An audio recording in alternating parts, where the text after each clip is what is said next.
হাই everyone, সকলোকে স্বাগতম জনালোঁ আৰু এটা নতুন ভিডিঅ'লৈ। আজি তোমালোকৰ বাবে মই এখন এছে লৈ আহিছোঁ, যিখন হয়তো ইংলিছত আহিব পাৰে বা ইংলিছ বা অসমীয়া যিকোনো ছাবজেক্টত অহাৰ বহুত চান্স আছে। মই জুবিন দাৰ ওপৰত এছে বা ৰিপৰ্ট দুটামান লৈ আহিম ইংলিছৰ। আৰু পোনপ্ৰথমে কৈ থওঁ, এই যিখন এছে হয় এইখন প্ৰস্তুত কৰিছে আকাশ ছাৰে। তোমালোকে চবেই জানা, যিসকলে আমাৰ ইংলিছ কোৰ্চত আছে, আকাশ ঘোষ ছাৰ। তেখেতে এই এছেখন নিজে লিখিছে। আৰু এটা ভাল কথা জানানে, এই যোনে এছেখন লিখিছে তেওঁ নিজে ইংলিছত 100 আউট অফ 100 পাইছিলে মেট্ৰিকত। 96% পাইছিলে আকাশ ছাৰে, বৰ্তমান NIT শিলচৰ ষ্টুডেণ্ট। তো আমি এছেখন চাওঁ আহাচোন, আমি তেওঁক মানে কেনেকৈ লিখিব লাগে পৰীক্ষাত যেতিয়া আহিব, আমি কেনেকৈ এই এছেখন আমি পৰীক্ষাত গৈ লিখিব লাগে। জুবিন দাৰ বিষয়ে যিহেতু এছে এখন, আমি অসমীয়াত আহিলে আমাৰ ধুনীয়াকৈ আমি ভালকৈ লিখিব পাৰিম, কিন্তু ইংলিছত হয়তো আমাৰ বনাই লিখাত সমস্যা হ'ব পাৰে। সেইবাবে ধুনীয়াকৈ মই বনাই দিছোঁ, তোমালোকে ভিডিঅ'টো চাই পজ কৰিও লিখি ল'ব পাৰিবা। Zubeen Garg, the voice of Assam. তো এছেখনত কি লিখিম আমি? Zubeen Garg was more than a singer, he was the emotional voice of Assam. Zubeen Garg কেৱল মাত্ৰ এজন গায়কেই নাছিলে, তেওঁ অসমৰ এটা ইম'চনেল ভইচ আছিলে।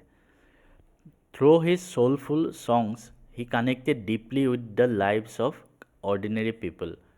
তেখেতৰ যিবিলাক মানে ডাঙৰ ডাঙৰ সৃষ্টি, মই একজেক্ট অসমীয়া শব্দটো কোৱাত অলপ সমস্যা হ'ব পাৰে, মই জাষ্ট তোমালোকে বুজি যাবা। আৰু তেখেতৰ যিবিলাক মানে ডাঙৰ ডাঙৰ সৃষ্টি, ডাঙৰ ডাঙৰ গীত, তাৰ জৰিয়তে তেখেতে অসমৰ যিবিলাক সাধাৰণ মানুহ তেওঁলোকৰ লগত একদম গভীৰভাৱে জড়িত হৈ পৰিছিলে। His music reflected love, pain, protest and pride in Assamese identity. অৰ্থাৎ তেখেতৰ সংগীতত অসমৰ প্ৰেম, অসমৰ দুখ, প্ৰতিবাদ, অসমৰ গৌৰৱ সকলোবোৰ প্ৰতিফলিত হৈ উঠিছিলে। By blending folk elements with modern music, মানে অৰ্থাৎ যিবিলাক লোকবাদ্য আৰু আধুনিক সংগীতৰ এটা সংমিশ্ৰণ কৰি তেখেতে he made regional culture popular among the youth. তেখেতে আমাৰ অসমৰ যিটো আঞ্চলিক সংস্কৃতি হয় সেইটো আমাৰ যুৱ প্ৰজন্মৰ মাজত মানে জনপ্ৰিয় কৰি তুলিছিলে। প্ৰথম পেৰেগ্ৰাফত ধুনীয়াকৈ আমি এইখিনি লিখিলোঁ। নেক্সট পেৰেগ্ৰাফত আমি কি লিখিম? Zubeen Garg was also' known for his fearless personality. অৰ্থাৎ জুবিন গাৰ্গে যে কাকো ভয় নকৰিছিলে, তো সেইটো কাৰণেও তেখেতে বিখ্যাত হয়। He never hesitated to speak against injustice, corruption or cultural neglect. অৰ্থাৎ তেখেতে কেতিয়াও কুণ্ঠাবোধ কৰা নাছিলে, অন্যায়, দুৰ্নীতি বা সাংস্কৃতিক যি বৈষম্যতা তাৰ বিৰুদ্ধে মাত মাতিবলৈ তেখেতে কেতিয়াও ভয় কৰা নাছিলে। During times of crisis such as flood or social unrest, he stood with the people and raised awareness through his voice.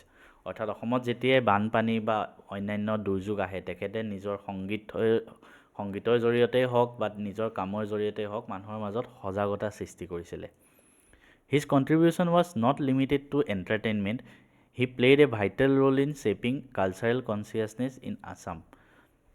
তেখেতে অসমত সাংস্কৃতিক জাগৰণৰ ক্ষেত্ৰত কেৱল মাত্ৰ এণ্টাৰটেইনমেণ্টেই নহয়, তেখেতে অসমৰ যিটো কালচাৰ সেইটোক এটা সঠিক ৰাস্তা দেখুৱাত তেখেতে উল্লেখযোগ্য বৰঙণি আগবঢ়াইছিলে। শেষত আমি লিখিম, the death of Zubeen Garg was a great loss to the state. আমাৰ জুবিন দাৰ যিটো মৃত্যু হ'ল সেইটো অসমৰ বাবে এটা সঁচাকৈ অপূৰণীয় ক্ষতি। But his songs continue to inspire generation. কিন্তু তেখেতৰ যিবিলাক গান, সেই গানবিলাকে প্ৰজন্মৰ পিছত প্ৰজন্মক অনুপ্ৰাণিত কৰি তুলিব। He will always be remembered as an artist who lived and sang for his people. তেখেত সদায় আমাৰ মাজত স্মৰণীয় হৈ ৰ'ব এজন শিল্পী হিচাপে, যোনে মানুহৰ বাবে কাম কৰিছিলে, মানুহৰ বাবে গীত গাইছিলে। তো এনেকৈ আমি ধুনীয়াকৈ গোটেইখিনি বস্তু লিখিম। তোমালোকে যদি লিখিব বিচাৰিছা ভিডিঅ'টো পজ কৰি ধুনীয়াকৈ এইখিনি লিখি লোৱা, পৰীক্ষাত একজেক্ট ছেম টু ছেম ইয়াৰ পৰা তোমালোকে উঠাই দিব পাৰিবা।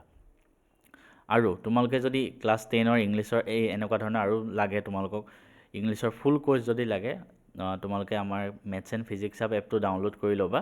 আৰু তাতে গৈ তোমালোকে ক্লাছ 10 ফল্ডাৰত গ'লে ইংলিছৰ কোৰ্চটো ইমান ৰুপিজত বাই কৰিব পাৰিবা। এতিয়াও সকলোবোৰ বস্তু তাতে উপলব্ধ আছে, complete course, prose, poetry, supplementary ৰিডাৰৰ, তাৰপিছত লেটাৰ, ৰিপৰ্ট, এছে, মানে গ্ৰামাৰৰ এভৰিথিং। তাৰপিছত মক টেষ্ট আছে, টপাৰ্ছ, নোটছ, যোনে পঢ়ায় তেখেতে নিজে 100 আউট অফ 100 পাইছিলে, মই অলৰেডি ক'লোঁ। ৰেকৰ্ডেড লেকচাৰ, লাইভ ডাউট ছেশ্যনো হয়। তো তোমালোকে যদি জইন কৰিব বিচাৰিছা ডাইৰেক্ট ডেছক্ৰিপশ্যনতো লিংক থাকিব, বা এপটো ডাউনলোড কৰিও তোমালোকে ধুনীয়াকৈ জইন কৰি ল'ব পাৰা।